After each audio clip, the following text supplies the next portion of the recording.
The relationship between a pitcher and catcher goes well beyond the diamond. It's more than someone just standing on a mound and throwing a baseball. In fact, it's a bond that has a foundation that centers around belief in one another. I want you to take a quick look at these guys right here. Do you recognize them? Take a second and look. Still no, you don't see it, you don't recognize them? Well, I'll give you a hint. They aren't the guys from Duck Dynasty.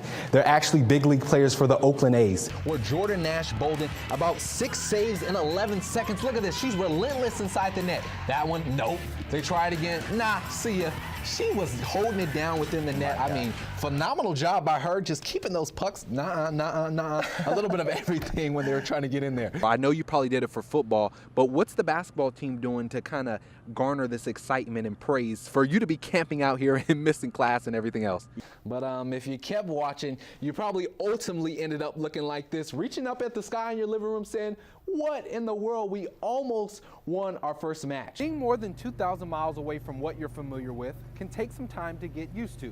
But there's always one thing that can make you feel like you're right at home, and that's food. Would you think that this rosin bag, that's essentially a bag with powder in it, would cause such a ruckus in the MLB? Is it actually practical, or is it just for having fun and throwing at your teammates? The players and coaches aren't denying that the loss of Humphrey earlier on this spring is a big blow to this offense.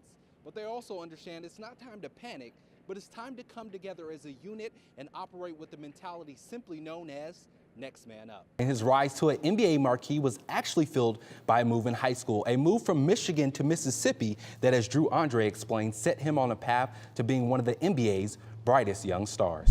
Part of the big win was the rushing attack. DeMario Richards, 17 carries for over 100 yards. How was he so effective on the ground? But once I get out there and hear everyone, they start chanting my name and stuff, it's just, it all goes away once that first beat of the music starts. This is Cody Carter, or better known as Cody the Twirler. What I love so much about twirling is I feel like it's kind of like an escape from everything else. Like when I'm twirling, it feels like the whole world around me just stops and it's just me and the baton. At just 16 years old, Carter has accomplished what some spend a lifetime chasing. His unique talents have taken him to Switzerland and Italy to compete for baton world championships. However, with one quick YouTube search, you can easily find his favorite accomplishment so far.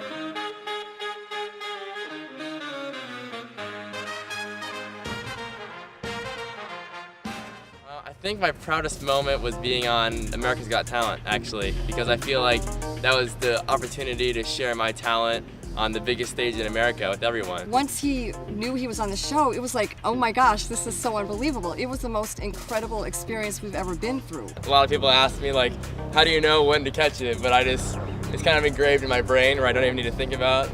I just catch it at the right time. But while it's easy to be mesmerized by Carter's baton hand tricks, it's actually his incorporation of hip-hop. Here's one of them. I do this.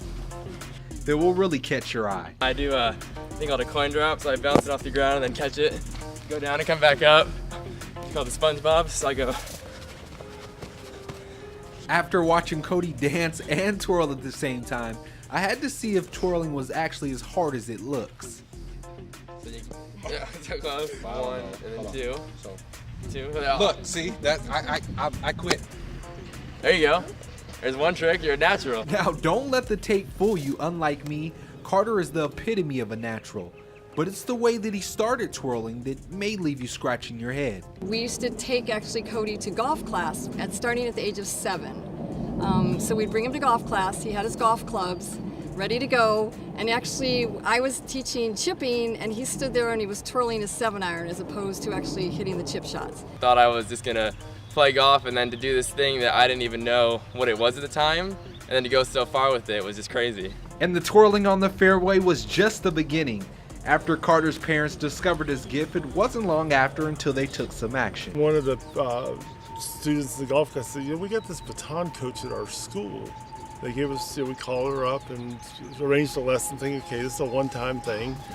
And we go to the lesson, and he was doing like 2-year tricks right off the bat. And now the medalist has his eyes set on one thing, and that's leaving a mark in Norway at his upcoming competition with the USA World Team. The ultimate goal is to bring back 3 gold medals. Young and on a mission, Cody the Twirler is going after it all. In Phoenix, Chaz Frazier, Cronkite Sports Report.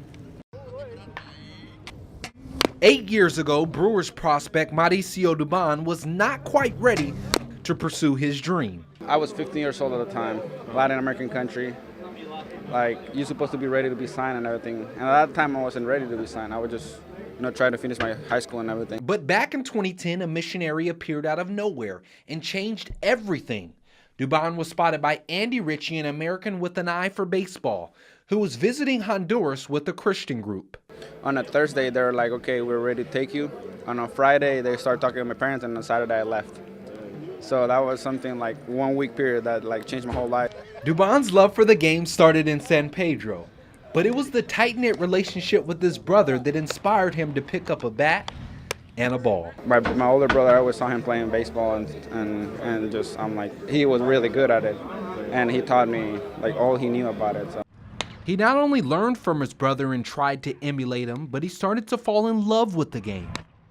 You know what's funny? I always said since I was 7 years old playing my brother in the backyard, I was going to play in the big leagues. As the potential opportunity for Dubon to take his first at-bat in the big leagues with his family sitting in the stands inches that much closer, it serves as a reminder that his childhood dreams are nearly becoming a reality. Since I was a little kid, I always pictured that first at-bat, picture how the country would feel, picture how my mom, me having her in the stadium and everything. Now in the States, more than 2,000 miles away from home, the big league hopeful never forgets his roots. I have a Honduran tattoo on my leg and everything. I'm really proud being from Honduras. With the entire country of Honduras rooting Dubon on, he's one step closer to becoming the second player ever since Gerald Young to represent a Central American country in the majors. In Maryville, Chaz Frazier, Cronkite News.